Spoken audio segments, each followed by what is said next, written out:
Today we're talking about the Da Vinci Code. So I'm excited for this one. This is a topic that has been requested actually by several people who've come at different times to the lecture group. They've either asked me questions about the Da Vinci Code or said, you got to talk about this particular topic, since some of the background history does, or some of the stories or the named things in the story that are actually refer to actual historical names. I wouldn't call it history, but anyway, some of those are real historical things that we talk about. So everything like from Mary Magdalene and the Gnostic Gospels to Constantine to the Templars and other folks like that, those are all historical things, and those are among our different kinds of themes. And so I hadn't previously read the novel or seen the movie, so I took that bullet for you guys.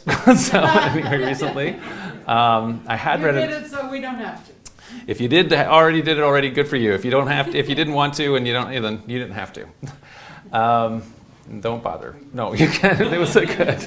But I did read an article before I put it on the schedule. I had read some articles on the history of the central conspiracy theory of the book, which is not original to the novel. So there is a pre-existing set of conspiracy theories that are at the heart of the thriller and the mystery. And so having read that, I knew there was enough to do a lecture on the topic, and so that's why I put it on the schedule.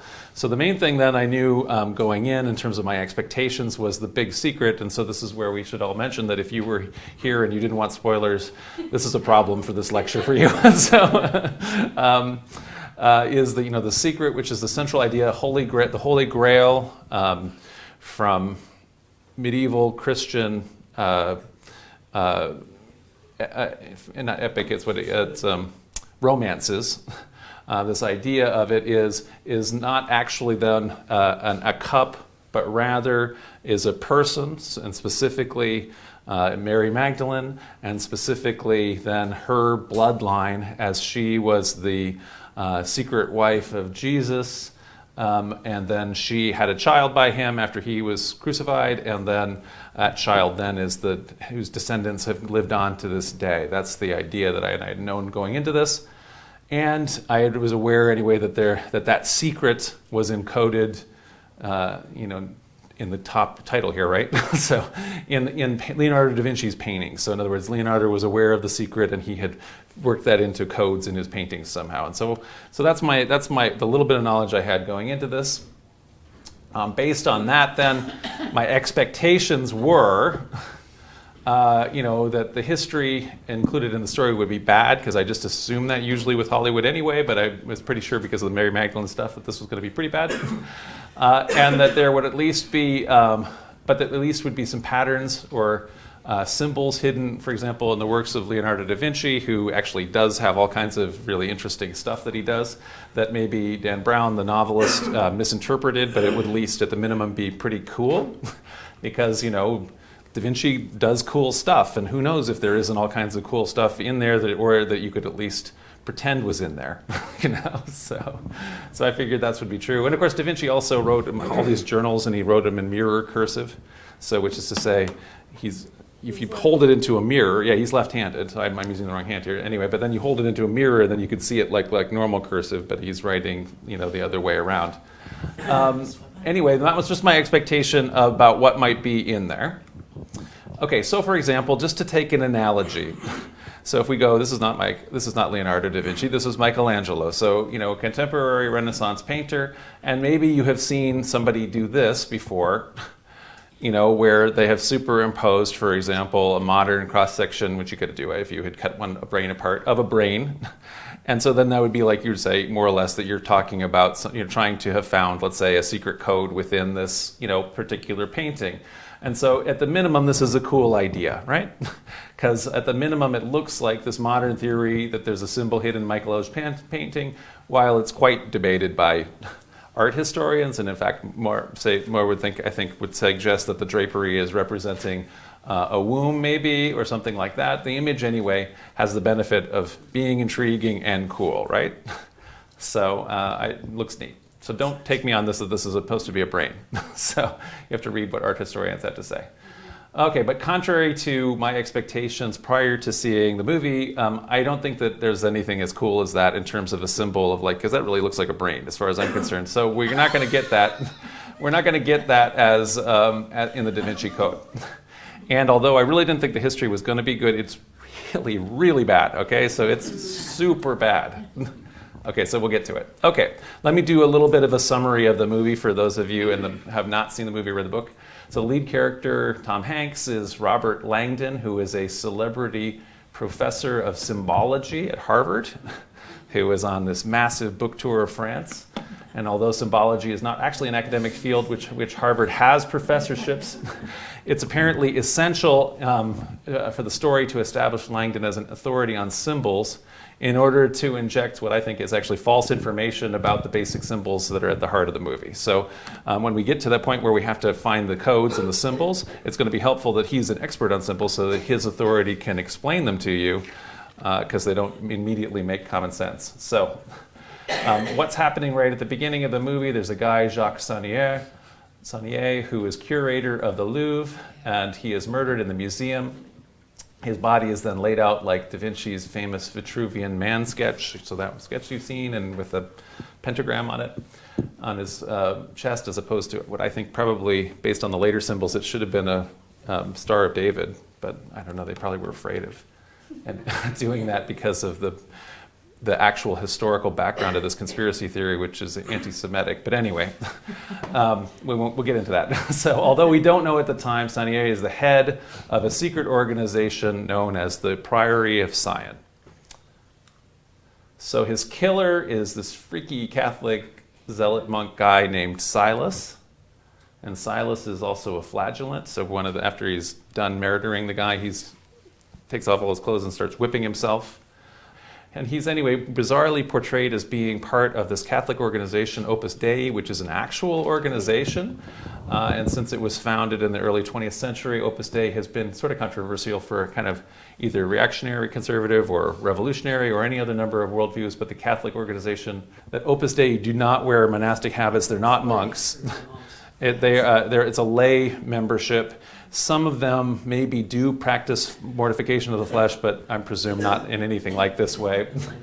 And they're certainly not a cabal of assassins anywhere outside the Da Vinci Code. So this is really a very weird little digression that for some reason that got put in there. And it's not particularly nice. Maybe the author here does not like the Opus Dei for some reason. I don't know. So anyway, and it turns out then that the guy's boss, the assassin's boss, who's the head of Opus Dei, Bishop Arangarosa, is also a guy who, in addition to heading up this actual real Catholic group, is also part of a secret Catholic cabal, a council of prelates who apparently have spent the last 1,700 years successfully keeping the secret of the Holy Grail secret, but somehow being woefully unsuccessful at hunting down and wiping out the Priory of Sion, which has been maintaining this, trying to expose the secret or at least protect the bloodline for 2,000 years. So the Catholic Church, it is explained, will disavow this secret council if their secret gets let out. So it is like in Star Trek, it's Section 31. They're doing all the Federation's dirty work, but if the Federation, gets caught, that they broke the Prime Directive, all this stuff. So the Catholic Church officially doesn't know about these guys, but there's still a Catholic cabal. So the main story arc then, as we follow the movie along, has Langdon and then the granddaughter of Sonnier, or a woman raised as his granddaughter, Sophie Neveu, who is trying to work out all the conspiracy theories. They're trying to stay ahead of the Opus Dei freak assassin monk, as well as the French police, the leader of whom is also a member of Opus Dei, and seems to be acting under the bishop's orders, so it's a big old Catholic conspiracy-seeming thing that's happening all the time. And so they, at some point or other, find Ian McKellen, which is always nice, so what to do, and he's a conspiracy theorist friend who is an English dilettante historian, Sir Leigh Teabing, who has worked out almost the whole secret of the Priory of Sion, including the identity of its assassinated leader, Sonnier, the murderer at the beginning, the grandfather, supposedly, of Sophie. And And I just point out as an aside on the comment on the movie here, since Saunier was hiding by being curator of the Louvre, a bigger question is why it has taken the secret Catholic Council so long to track down the Priory of Sion, since he's not hiding too hidden in a too hidden form here. So, what is this Priory of Sion? So we've talked about it a couple times. So although presented in the Da Vinci Code as an organization with an ancient history, it is actually very well established that the Priory of Sion is created in 1956 in France as part of a hoax by this guy, Pierre Plantard, who is convicted as a confidence man at a certain point. So Plantard had previously attempted to found anti-Semitic confraternities during the Vichy period of France, although he didn't get, he wasn't approved by his anti-Semitic confraternity, wasn't approved by the Nazis. So anyway, I don't know. So anyway, he's not a successful secret society guy presumably because of telling a lot of lies all the time, But anyway, so Plantard then had a bunch of associates who created forged parchments that created a false or a secret history that linked the Merovingian king Dagobert II, so from the 7th century AD, to his modern Priory of Sion hoax. And so the Merovingians are the royal house of the Frankish Empire, the Frankish kingdom, prior to the Carolingians, right, the Charlemagne's realm. And so beginning with the original king of the Franks, who was converted to Christianity, Clovis, which is to say that the modern would be Louis, right? The first Louis of all. So included in these documents, these forged documents, were forged genealogies, which made Plantard then the secret heir to the Frankish Empire. So by this line from Dagobert, and then by extension, obviously, to all of Europe, right? So there should be a unified idea that they'll unify Europe again under kind of this holy bloodline of the Merovingian dynasty. Okay. That didn't go anywhere, but it got published and things like that. And so but anyway, at some point or other, a couple English guys found it and found it very interesting. They then took that hoax, which they either believed was real or they decided to build on for their own kind of additional hoax purposes, made this very well-selling book, The Holy Blood and the Holy Grail, adding then into the ideas of this Merovingian bloodline, which had essentially a Franco-Israelite thing that Plantard had, which is to say that the Franks are actually the true house of Israel or something like that, I mean, there's a lot of that kind of thing. So it's like Anglo-Israelitism, where people who are English racists think that they were the true Israel or something. And so this is what the song Jerusalem is kind of about, if you've heard that. Anyway, so it's also a poem, which is also a poem, right? Anyway, so taking that away, so these English guys are not interested in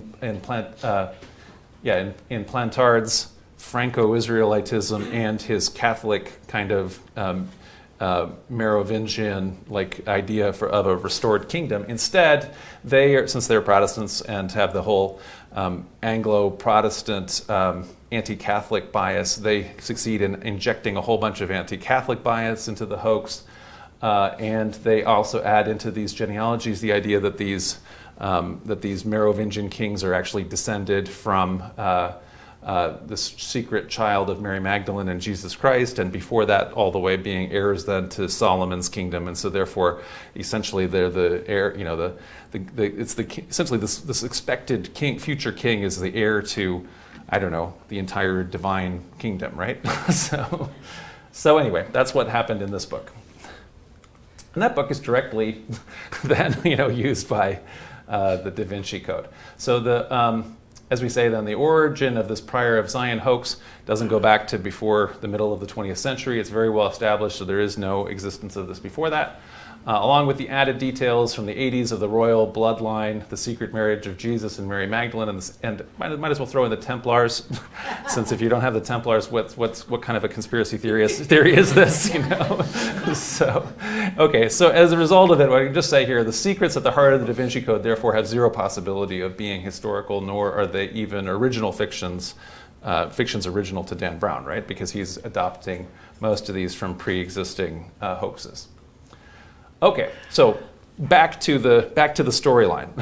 So at a certain point, after following a lot of different codes and trails and things like that, they find the actual secret hiding place of the Priory of Sion. which, according to the clues, is Rosslyn Chapel in Scotland. And according to the story, the chapel was built by the Templars, who, according to the story, were founded as the military arm of the Priory of Sion. So then again, we again have to ask, why has this all-powerful, ruthless, secret Catholic Council never even bothered to look here? Because it does seem like a fairly obvious place. It's one of the few remaining Templar chapels, according to the story, and this kind of a thing, right? It is, in fact, founded 150 years after the dissolution of the Templars. There's no connection with this chapel and the Templars. Not that that matters to the story. So. Okay, so protecting the secret archives of the Priory of Sion. So they come to this abbey, which is right where you'd think, and it's really guarded. Essentially, there's a guy who they kind of walk right past. They walk right down the steps into the crypt, and then there's this very forbidding little chain with a sign that says private, which they duck under, and they get in there. And they find essentially the priceless archives of the Priory of Sion that have been hidden all this thousands of years. The Priory then has 2,000 years of manuscripts. So right there's the section that you just see, the manuscripts that date from 35 to 62 AD. So they're unguarded archive of Christian manuscripts that are pretty much just, open to the weather here in this crypt, the most priceless documents that would exist. So this would be the most important manuscript collection ever found in all of history. Of course, we have, these are Christian documents, and so we have no eyewitness accounts of Jesus nor any contemporary manuscripts at all. Our earliest writings are by Paul, who didn't even know Jesus, and so that's in the 50s or late 40s at earliest, and so or 40s anyway. And so this is all the way back, right, to the lifetime of Jesus, and so or right afterwards, right? So anyway. But our hero can't even be bothered to look at that, because what would that be? What would be the point of looking at those kind of documents? What would those be worth? Because he's only interested in looking for the remains of Mary Magdalene, which had previously been housed with the documents right there, but now has been moved, and so now where is it? And so the mystery is still ongoing. If she had been here in this very obvious hiding place all this time, what is this all-powerful secret Catholic Council doing? All of its time. Okay, just flagellating. Okay. All right. So this is because Langdon here has already realized, and by the way, I hope everybody else did too, before this, that Sophie, who has been raised as the granddaughter of Saunier, the murdered head of the Priory, is obviously not his actual granddaughter, but is actually the heir of this royal line that he and all of his predecessors have been protecting all the way back to her ancestor, great grandfather Jesus, and grandmother Mary Magdalene. And obviously, the reason why they can't bother to read the most important historical texts in all of the Western civilization is that because, if they could just get a hold of Mary Magdalene's sarcophagus and her DNA, then they could do DNA tests, and it would prove, everything is false, all once and for all, and we would be able to scientifically prove everything. That's why I put exclamation marks on everything here. Sophie's the Holy Grail. Let's DNA test her. Okay. So then at the end of the movie, we actually do figure out where the sarcophagus is. So they don't have the sarcophagus, but Langdon's able to figure it out. And so he goes here and he sees this pyramid, and there's an inverted pyramid, and then there's another pyramid, and of course it's at the pyramid at the Louvre. And so again, even if we hadn't, I haven't mentioned here about the pyramid symbol and everything like that, an inverted pyramid symbol, we'll get to that. Even without that, it seems like the Secret Catholic Council might check out the spot, given that they knew that the curator of the Louvre is in fact head of the Priory of Sion, since they assassinated him. So anyway, it's immediate. Guess what, Secret Council? She's right under where the pyramid marks the spot. So anyway, these are where right where you'd expect. Okay, so what if it were true? So let's, for the sake of argument, let's say we had this sarcophagus. We actually had the remains of Mary Magdalene, and Sophie is actually her sole descendant of Mary and Jesus. And we tested the remains of Mary Magdalene here, or the remains here, and we tested Sophie's, and we did the DNA analysis. What would that prove? Nothing. Nothing. That would prove absolutely nothing meaningful at all. It would have, I mean, there would be no point in doing that, because DNA testing could prove that Sophie is descended from the person in the sarcophagus, and the carbon dating might show that the ancestor had died who's in the sarcophagus, this person, had died in the 1st century, and the DNA testing might show that Sophie's ancestor is of Jewish descent, but it certainly wouldn't be able to identify her as Mary Magdalene or prove that she had had any relationship with the historical Jesus. I mean, I know that people think of DNA testing as just this magic thing, but if you test your DNA, it doesn't have your name written on it. So we can't actually identify that. Okay. What if we had Jesus' DNA then? So what if we had Jesus' blood? For example, if we go to the Basilica of the Holy Blood in Belgium, that preserves a relic that was brought back from the actual Crusades. Here, there's a question from Tim. What about the Holy Foreskin? Well, that's what I wrote there. Or what if we had the holy foreskin? Okay. Or what if we had the holy umbilical cord, which we do. And maybe we have multiple ones. So they have one of the holy umbilical cords at St. John Lateran, so that it's right there, for to go get, So these are relics that have been claimed. So even if we had Jesus' DNA, we would still not be able to prove that it was his, right? So just because we have a witness from the 12th century in the Crusader states who brought back a vial of blood and it made it to a church in Belgium, and the church in Belgium has been holding on to the remains of that blood for 1,000 years, and we could probably document that fairly well. That doesn't prove that it goes back to Jesus. Before that, again, we have no provenance. Same thing, the holy foreskin. There's nobody was holding on to that as far as we know. I mean, again, it's something that they found in the Crusade time period. So that's what it wouldn't go back any further. So, yeah, Tim again. And with regards to the DNA, would you even be able to tell that would Jesus' DNA have passed down? Because the only thing I thought that really transferred through was the mother's DNA in the mitochondria. Mitochondrial DNA. If we had that father, and then if you could match the Holy Foreskin's DNA and Mary Magdalene's DNA into that woman, then the owner of the foreskin and you would start to have a bunch of circumstantial evidence at that point. So let's say we had that. That would be something, but you still have to believe all this provenance, right? So then you have to trace the different provenance of the Holy Foreskin and of the Priory of Sion, right?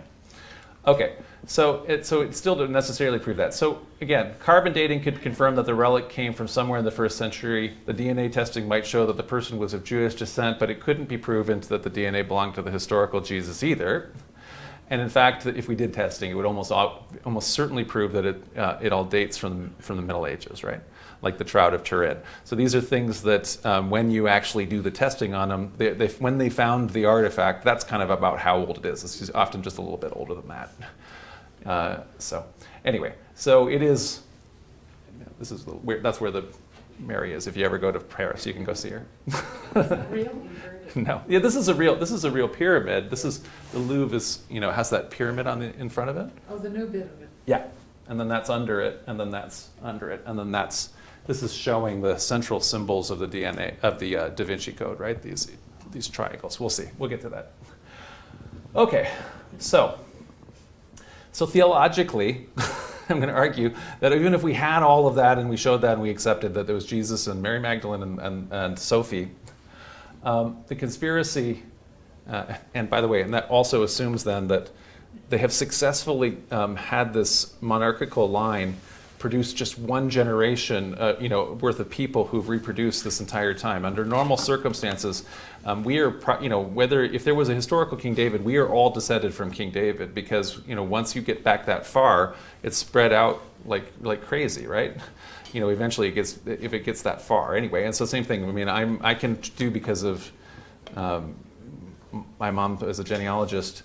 We can trace the line to Charlemagne, but everybody in Western Europe is descended from Charlemagne. It's just that you can't trace it necessarily.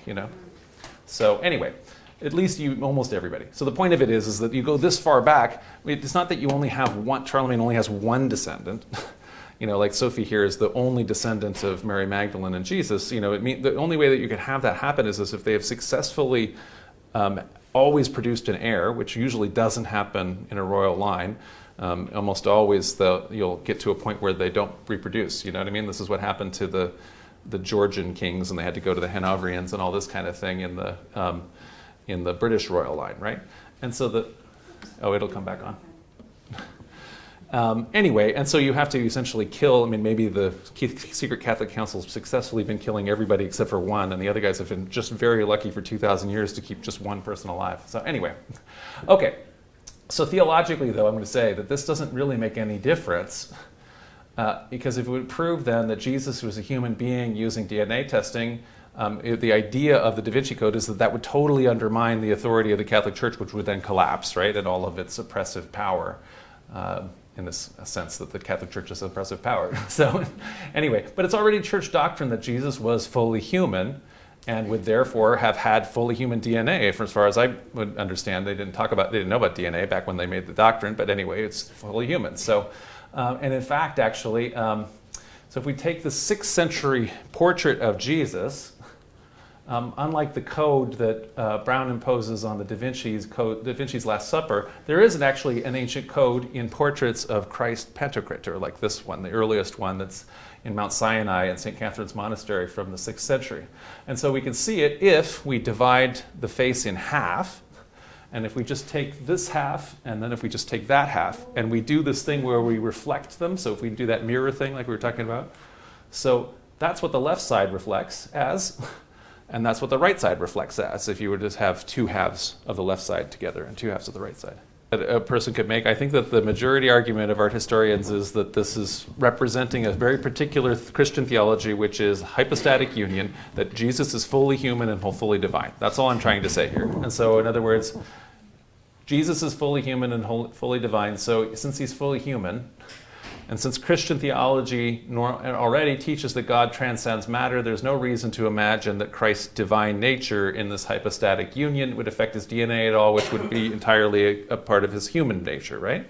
And so as a result, if there were evidence actually that Jesus sired a child, this would not actually affect Orthodox theology, since there was nothing theologically that precluded Jesus from siring children. So it's not that he couldn't have sired children being a fully human, fully divine being or whatever, but it's just that historically there is no evidence whatsoever that he did.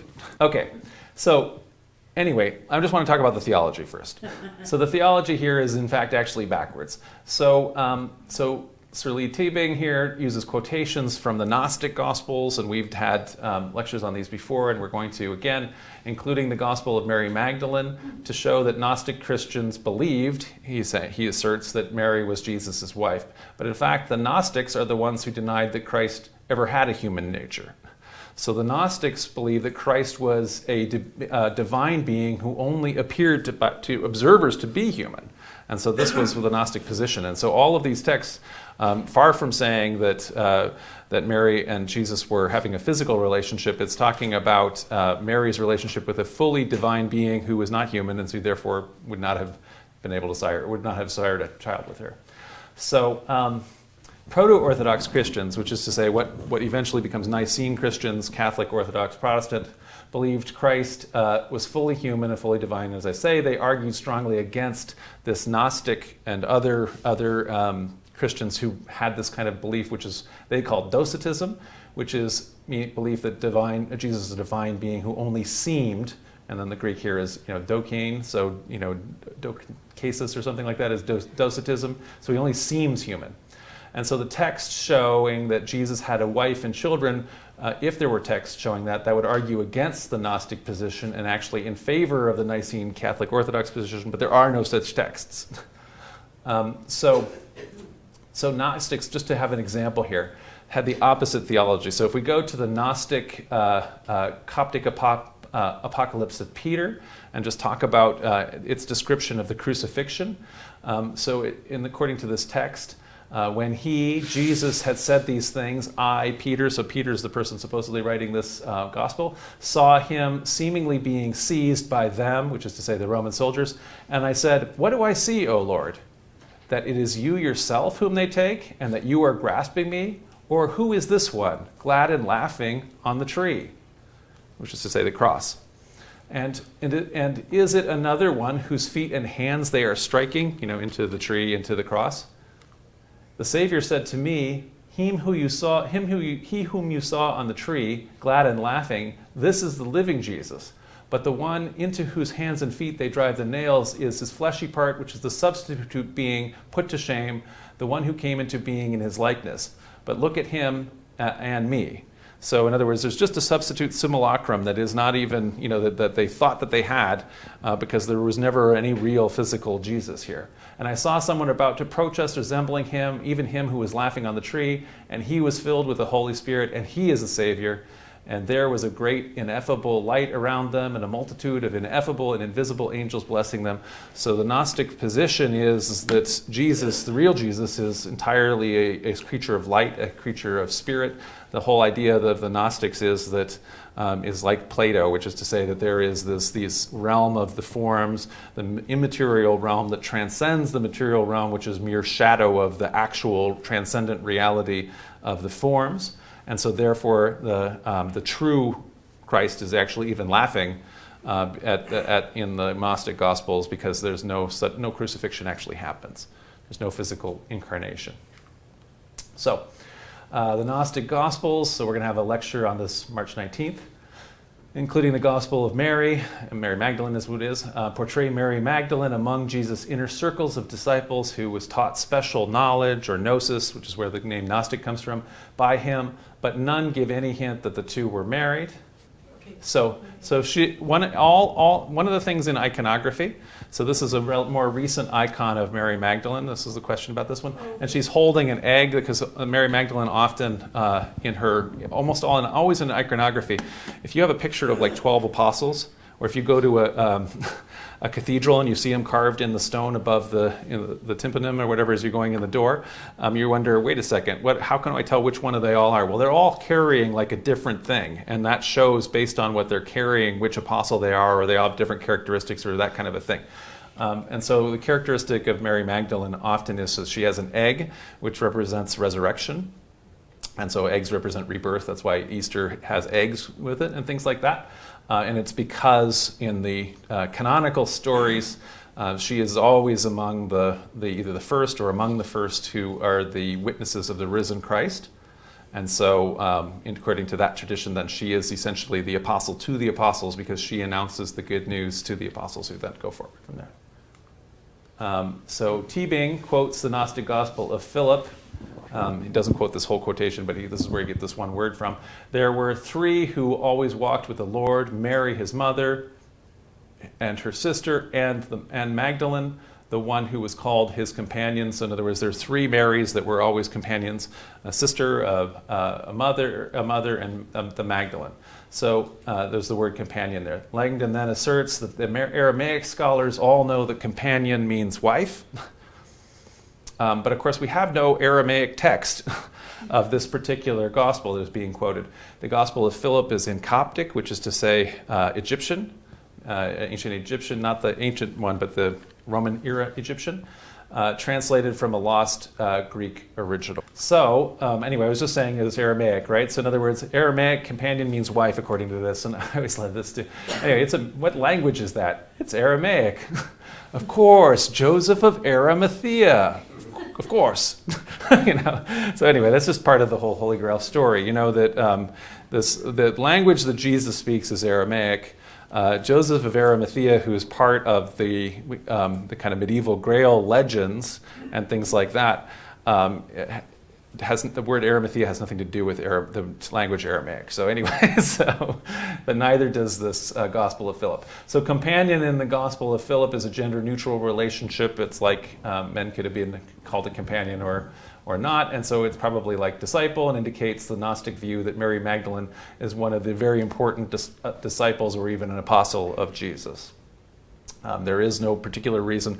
The early church understood women could be apostles as men could be apostles. There's a very famous early legendary apostle Thecla, who is a woman. There is an apostle Junia, who's mentioned in the canonical letter Paul to the Romans. So anyway, the view is consistent with Mary's portrayal in the canonical Gospels, which each credit her, as I said, as being one of the first or among the first to see the risen Christ. Right? Okay. Mary Magdalene as Jesus' wife. This is a very popular modern idea. So people, ever since somebody thought of this, they like it. There is no ancient basis on which to build this modern idea. So arguments that the historical Jesus must have been married because of later rabbinic interpretation of Jewish law would require that he be married. So in other words, when the rabbis got going, that is the law, and that would have to be. But that overstates what we know about the way that Jews in the Galilee and the early first century observed the law. So we simply don't know, because of lack of evidence, what kind of was happening there. And part of the reality is that the milieu is very rapidly changing. The whole reason why all of the gospel accounts are recording Jesus arguing with Pharisees and scribes and Sadducees is because they are all arguing over interpretation of law, which is very much in flux, because it's actually changing fairly rapidly right in that century and the centuries that follow. So I would just suggest that we don't know for sure that he would have had to have been. Even so, however, there's another argument too, that if only a wife or family members would be allowed to dress the body under Jewish law, again, I'm saying that overstates what we know about Jewish observance in the Galilee in the 30s, but it also assumes historicity of the canonical narrative. So in other words, this idea that Mary Magdalene went and dressed the body, or went to go dress the body, that the body was even known, any of those things, that narrative isn't necessarily historical. So the fact that we read gospel narratives and we just assume it's historical or something like that very much overstates it. It could very well be that since the Gospels are written late by Greek-speaking Christians who may not have been very familiar at all with Jewish practice of the 30s, or even of their own time, we can't say for sure what that story was. In other words, if that story says anything about this kind of a thing.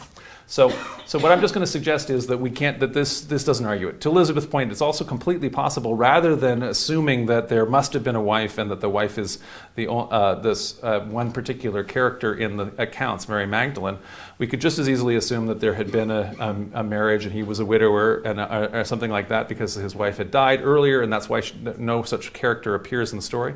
But also with Mary Magdalene, there's a bazillion Marys in the gospel, and every other Mary is named in relationship to some man if they're married. So Mary the mother, Mary the mother of Jesus, Mary the mother of James and John, all of these kind of different Marys and that kind of characteristic.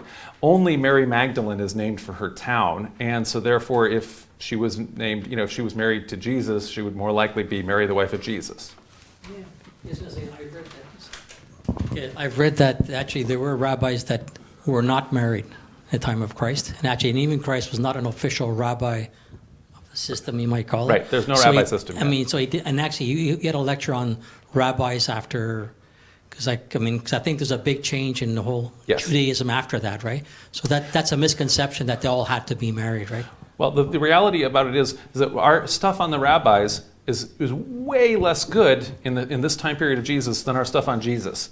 So I sometimes complain about, or I say I'm honest here or whatever about what we don't know about the historical Jesus. We are actually wildly close to the historical Jesus in terms of some of these documents are within 30, 40 years.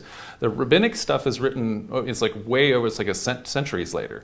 So there may be traditions that are reasonable, but everything. You always have to look to the context of when it's written. And so that's really referring to the second, third centuries, and so we don't know what's going on in the 30s, and that's what I would say. Okay. This is a popular idea, so they keep forging stuff.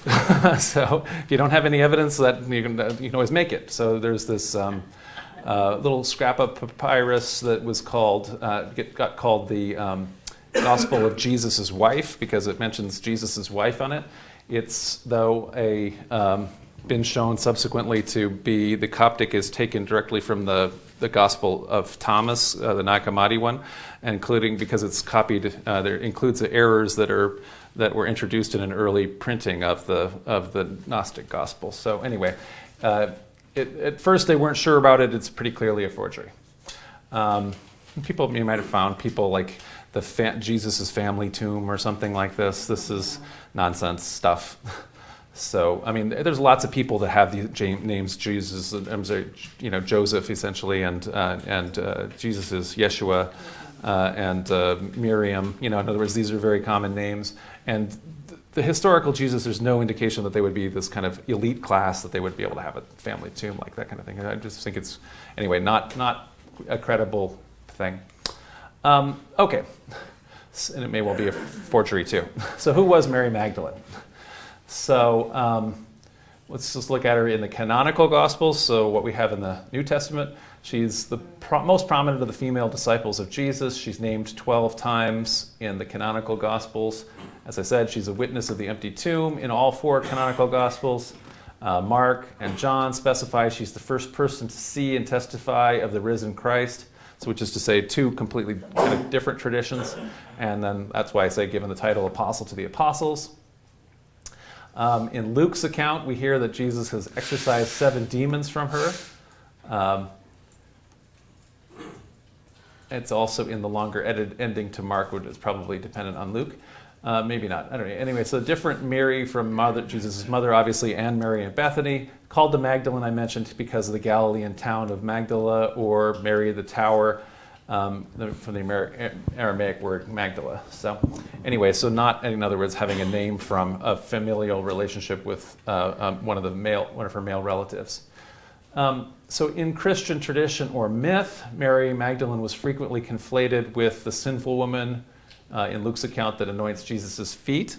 And so this is a senseless identification, because Luke elsewhere names Magdalene Jesus and tells the sinner to go and not to follow. There's no, so in other words, there was no reason why Luke wouldn't have said that was Mary Magdalene if it was. Why would she have mentioned that? Why would Luke have not said, identify the character that Luke already talks about? So by the 4th century, Christian tradition portrayed Mary as a prostitute who had repented. There is no basis for that myth. And they wrongly, that's one thing that's mentioned in the Da Vinci Code, but they have wrongly said that the Catholic Church still says that as doctrine or something like that. There's a Pope Gregory the First made that identification, I think, but it's not, anyway, it's not like it's doctrine or something like that. And all scholars don't make that identification now. So the best explanation of Mary Magdalene's role, in my opinion, is coming from Luke. So Jesus traveled about from one town and village to another, proclaiming the good news of the kingdom of God. The 12 were with him, and also some women. Mary, called Magdalene, Joanna, wife of Chuza, manager of Herod's household, Susanna, and many others. These women were helping to support them out of their own means. So Jesus and all of his disciples are called, their movement is called the poor. Blessed are the poor, for theirs is the kingdom, all of those kind of things. They are considering the lilies who sow not, neither do they reap. They are praying to God to give them this day their daily bread. And so they are not thinking of the morrow in that way. They are living in this shared community where they have all kinds of things in common and are begging for their means. And so they have probably wealthy patron women who support the movement, right? And Mary Magdalene is probably one of them. So although little can be said with certainty about any of the figures associated with Jesus, then we can say she's likely then among the wealthier women who supported the movement financially, not a former prostitute, not Jesus' wife, was among prominent disciples, and is credited with the first vision of the risen Christ, and is therefore a founder, possibly the founder of Christianity, since before that it was the Jesus movement that wasn't about the risen Christ. The Last Supper. So this is a woman, right? Looks like it. Looks like a woman. That's kind of like the heart of the whole thing, right? Okay, so I just want to look at this iconography of Last Supper paintings, right? And so what we all often have whenever they're doing the Last Supper, I mentioned that, a lot of times we'll have the different people who we identify in different ways. I think someone was saying that traditionally Peter has the knife, but I don't know exactly. He normally has a key, but at the Last Supper, he hasn't gotten the keys yet, right? No, he already has, but not here at the supper. Anyway, this young person or woman here, which is obviously not a woman either, is a common feature, right? And so all the disciples all had beards except for this one. There's another one with no beard? Oh yeah, there's another one going over there. Okay, so there's two, in this case there's two without beard. There's another one. So Last Supper and the same kind of iconography. These are all earlier, obviously. It's kind of a thing. The Last Supper is usually pictured with, is it Judas on the opposite side of the table? Often Judas is on the opposite side of the table. It's like you see, sometimes they do it differently. And the earliest ones, the earliest ones, they're all reclining because they knew that would have been how a big dinner would have happened in Roman times or whatever, or at least that's how the Romans pictured it. But yeah, sometimes, like you say, that sometimes they don't. But like it became a thing. It's certainly in this one, they're all on the one side of the table except Judas, right? And this next one, the person on the table. Yeah. The person laying on the table. Yeah, the person laying on the table, I guess, in this particular one is also Judas, I think. Yeah, because he's being fingered. If he really was over there, then they would probably. People probably would have had a better clue as to which one was going to betray him when he brings it out, But anyway, that's just how it's shown symbolically in art, right? Okay, so lots of images of the beardless person at the table. Does Judas have a halo? No, see? Okay. See, that way you can pick out Judas, right? Mm-hmm. You can pick out Judas. Okay, so here's another painting of this particular figure from the disciples. So this is John the Beloved is the character. And in this case, you can see what some of John's other symbols, which is like the eagle. And so, which I think is kind of like Ganymede, but actually the idea of it is that the four evangelists each have a symbol. So if you see that Venice's flag, if you think about it, has the lion, the winged lion on it, and that's because the Venetians in the Middle Ages went and stole the remains of St. Mark from Alexandria, and then they brought it back, and that's why that's called St. Mark's Cathedral. The Venetians were really good at stealing stuff, and so they got lots of wonderful things there in Venice. But anyway, that's why they still have that on their flag. So the winged lion is Mark, the eagle here is John. And then the other one is a winged bull, and the other one is just a guy. And so what is it? Is it the bull is Luke? Yeah, and the bull is Luke, and the guy is Matthew. So anyway, it's because of those visions of those four heavenly beings are in the book of Revelation, and then it gets assigned to the evangelists. Okay, so all of these paintings then are the standard iconography portrayals for the disciples, and John the Beloved is traditionally portrayed as a feminine-looking young man to differentiate him from the other disciples. And if he's all by himself, he often has as an eagle. Since he's an evangelist, he's often got a book and he's writing, right? Here's another one of him. So this character is a composite of several different Christians in the New Testament. So, for example, there's an actual historical figure whom the Apostle John, called the Apostle John, whom Paul met. So we can say Paul, since he's our earliest writer, who we actually have texts from, and he himself as an eyewitness said that he met John, and he met Peter, and he met James, the brother of Jesus. And he calls all three of them the acknowledged pillars of the church, and he's having fights with them. So anyway, so because of all of that, we can understand that anyway, that a living disciple of Jesus at the time. We didn't know that for sure that he had seen Jesus, but anyway, that's the understanding. Peter, yes, and Jesus' brother for sure. Anyway, whereas one of the leaders of the church at the time when Paul was also writing and active. So then there's also in the Gospel of John, which is an anonymous text that is attributed to John. We had a lecture on this. There is a character in that text called the disciple that Jesus loved. And so it's often called the beloved disciple. So very early on, Christians traditionally have made the traditional connection with the Apostle John and the beloved disciple, and so he becomes called John the Beloved. But that is not explicitly made in the text as a connection, but that's where you're starting to get the character composite portrait. And then finally, John the Revelator, the author of the book of Revelation. Often it's under Christians then traditionally believed that the guy who is the beloved disciple of Jesus, who wrote the book of John according to tradition, later in life, at the end of his life, wrote the book of Revelation when he's off on prison on Patmos. But again, the book of Revelation doesn't say that. It just is a guy named John who is writing. So if you're just looking, you might think that this is just one of the women that is hanging around the cross, right? But, because you see that he's got feet, and the feet are being, or you can see his sexy naked feet, you probably wouldn't get to see the saintly women's feet, right? And so in all these cases, The character on the right here is John, right? So it's not a woman. This is not a woman, it's a guy. So what I'm going to say here, this is Jesus' beloved, and it's definitely a dude. So although he's deliberately portrayed with the traditional iconography as a feminine-looking youth, the character at Jesus' side in the Da Vinci's Last Supper is John the Beloved and not Mary Magdalene. Da Vinci's work is entirely in keeping with the traditional portrayals of John that we've seen all the way through, and also at the Last Supper. So what about the rest of the code, the Photoshop code? So first of all, so we had to ask, what's the symbol for male? Fortunately, we have a symbologist to tell us what the universal symbol for male is, because we otherwise wouldn't know probably ourselves what the symbol for male is, right? We don't even have any idea what it could be. So apparently it's this.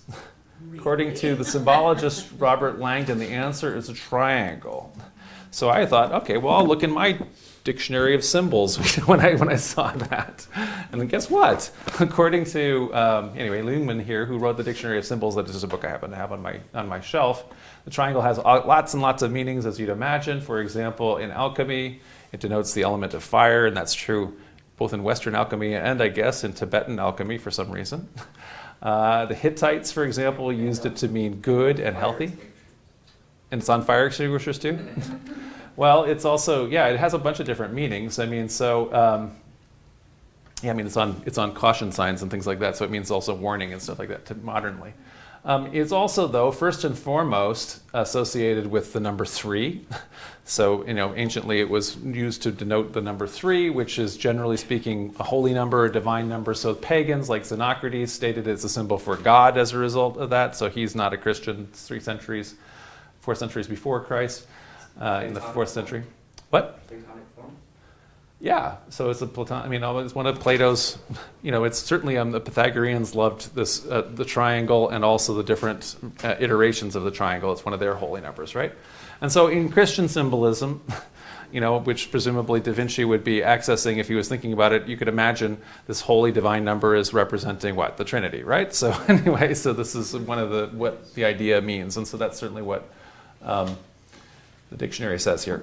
So you want to make it into male, what you have to do is you have to add a pole to the triangle in order to make a symbol. And those are male symbols traditionally, right? And so these are, the arrows, and of course the male symbol we use for bathrooms and things like that, which is, you can see kind of the iteration of how that would work, how they developed. So this was also the astrological symbol for Mars. It's related to the ancient astrological or astronomical symbol for Venus. And both of them we can kind of see physiologically where the ideas come from for these. They're also alchemical symbols that, that are related to, again, and astronomical, exactly. So, so Mars and Venus are planets still, and so they're still used in astronomy and those things. And so, okay, so those we're aware of. We don't need a symbologist to know what the symbol for male anyway and female. So I will mention that the inverted one of the triangles, the triangle this direction anyway, while it is also, for example, the element of water, and it, the yield sign, all kinds of different things that it does. It is apparently anciently, prehistoric times and also Sumerian times, with a line like this. You can imagine why, has been used to represent women, right? Or to mean women symbolically, but not this way as much. So that said, triangles are not particularly complicated symbols to find. So, in terms of when we're doing space, it is not like we have found, like some kind of a very complicated letter or a figure 8 or whatever, some kind of a much more complicated thing than this particular thing. And I'm also going to argue that the letter M, I don't think, is also very impressive here because, for one thing, that it doesn't come down the same like on the sides, and there's no empty space there. So just the idea that this is saying really big, it's supposed to be Mary Magdalene or something like that. I don't find that code to be anywhere near as impressive as I was thinking it was going to be, like the Michelangelo brain thing, which I think is pretty neat. I don't think it's real, but I think it's neat. Okay, somebody thought of something pretty smart there when they thought of that. Okay, so I just picked a painting, I just thought I'd look at one for another one of these things. So this is Raphael, so another Renaissance painter with one of these kind of paintings. And I thought, okay, well, what is the space there? Is there a code in is there a Raphael code? And I thought, well, there's a Y right there. And why? Why not? Why? Because we love you. There's a Y, you know. But let's take it further. Let's say if it's not just a letter or whatever, a code for Y. Look, it's the Holy Grail that's right there. And so in this painting of Jesus giving the keys to St. Peter, it turns out that the true Holy Grail is not the womb of Mary Magdalene, but Raphael's code has shown us that it's actually St. Peter's Petrine keys of authority. And so obviously the successor then and who has the true Holy Grail is the Pope himself. And so that's the Holy Grail now. So anyway,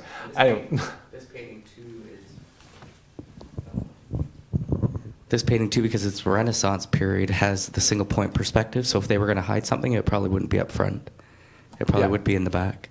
Well, there are all kinds of neat stuff at the backs of these. I mean, we've seen it before. I've shown you before when we show our painting at the beginning, Raphael's painting of the School of Athens, and we see, you know, Aristotle and Plato and all the other philosophers and everything like that. I've shown how the background image of the Athenaeum or whatever the Lyceum or whatever school it is supposedly in ancient Athens, that is in fact the new St. Peter's that they've built. You know, so the actual architecture behind there is New St. Peter's, Rome. But anyway, so what I want to say here is that anyway, you could find symbols in all of these kind of things, and I don't really think that we've really particularly found one in Da Vinci's works that constitutes an actual code. There's lots more I could say about all of the history, but I've decided I limited it to all of this because anyway. So anyway, thank you very, very much.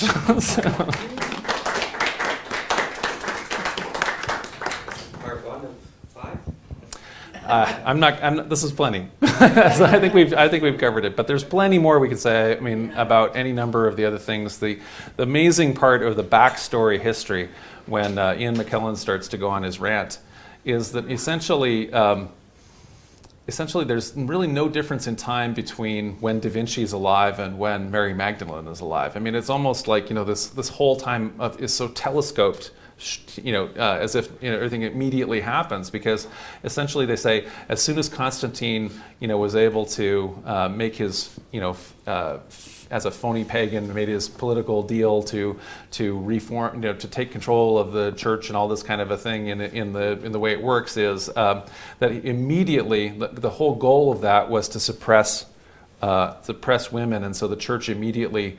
It says right after that the church published the Maleficiorum, Malleus Maleficiorum, which is to say, right away in 1550 or whatever that is, you know. And so it's like there's like a 1200-year jump that happens, you know, to witch trials or something like that, which has nothing to do with the Middle Ages. So it's this giant kind of crazy conflation. Yeah, there's a.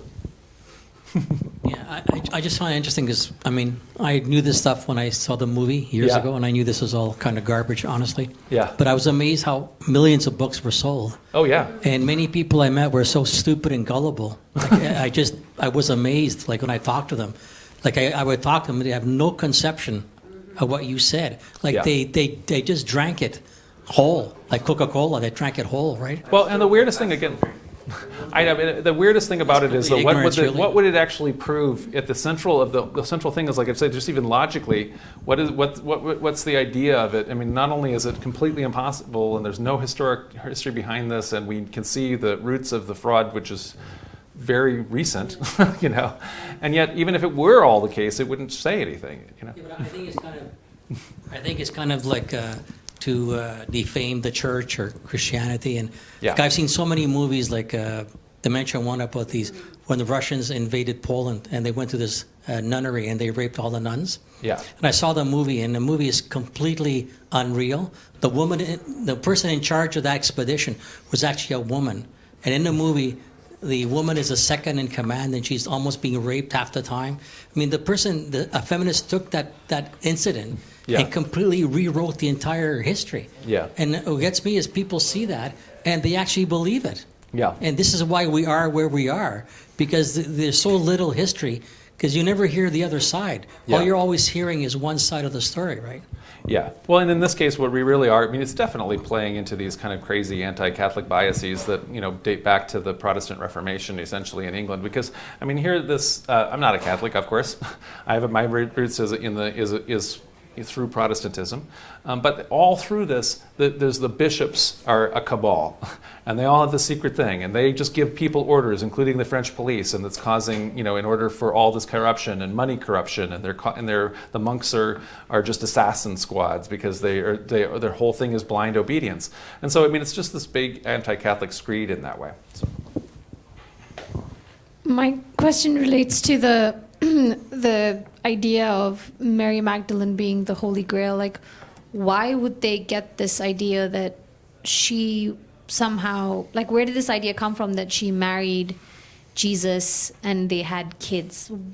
Like, did it just fall on his head like the apple fell on Newton? Like, well, but in a very fake way. So it's been a modern idea that doesn't only date to the 1980s.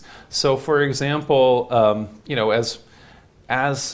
I think it's again part of this kind of anti-clerical, anti-medieval Catholic thing, which is like Protestants wanted to not have their clergy be celibate anymore, right?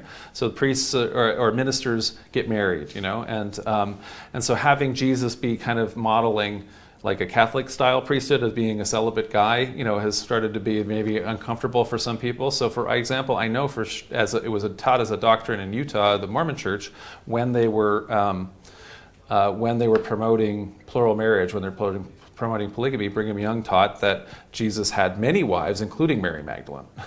And so, that obviously didn't affect Mormon Christianity in a negative way. That's what sounds good. That means that's why we should be doing that. But anyway, so I think that maybe it's kind of it's been in the air, and so I don't think that the guys who took the original French Merovingian tale and then upgraded it by adding Mary Magdalene and Jesus, made up that Mary Magdalene and Jesus thing. I think that that's an idea that is just floating around in the last couple centuries, but it doesn't go back into antiquity at all. It's just something that maybe more recently people have been liking this idea that Jesus was married for some reason.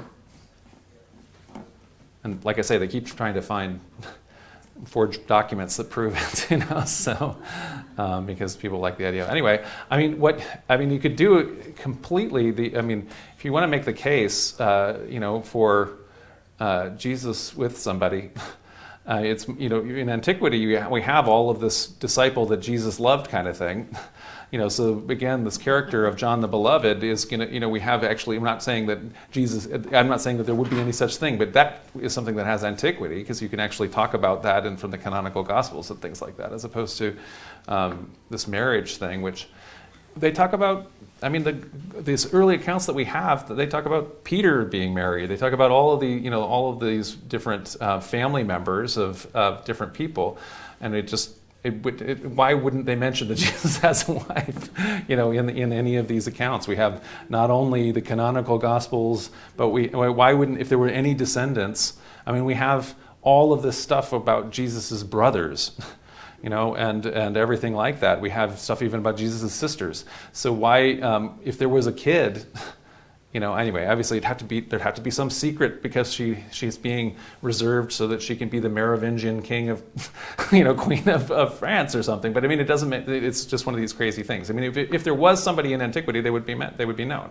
So there would be a mention. So that's an argument from silence. But we have so much text where there's no mention. Certainly, you can't make the identification of Mary Magdalene. It's just that so. Other questions about any of the history or symbols or anything you remember from the Da Vinci Code? All right. Oh, Ivan.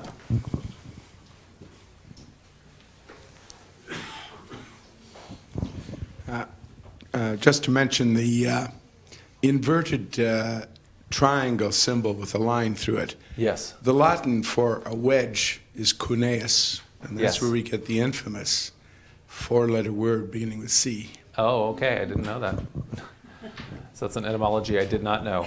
I will mention, in terms of etymology, the idea that that San Graal which is to say French for Holy Grail, if you mash the words together and divide a letter off so it becomes sang real, no etymology works like that in all of human history. You can't do that, you know. So essentially, this is one of the proofs. Another sang real, which is blood royal, right? You know, is supposedly because you've mashed the words up and divide them in a different place. Anyway, that doesn't how and etymology doesn't work that way. And indeed, the Grail story isn't even important to the Middle Ages. It doesn't exist back with antiquity or Mary Magdalene. It's a medieval Crusader era thing. There's a character in a lot of Saki's stories, Clovis Sangreal. Oh, okay. He is not the least bit holy, I'm here to tell you. He's very mischievous. Well, thanks, everybody. We will go ahead and have snacks, and we'll say bye to everybody who's joined us by streaming. We appreciate it so much.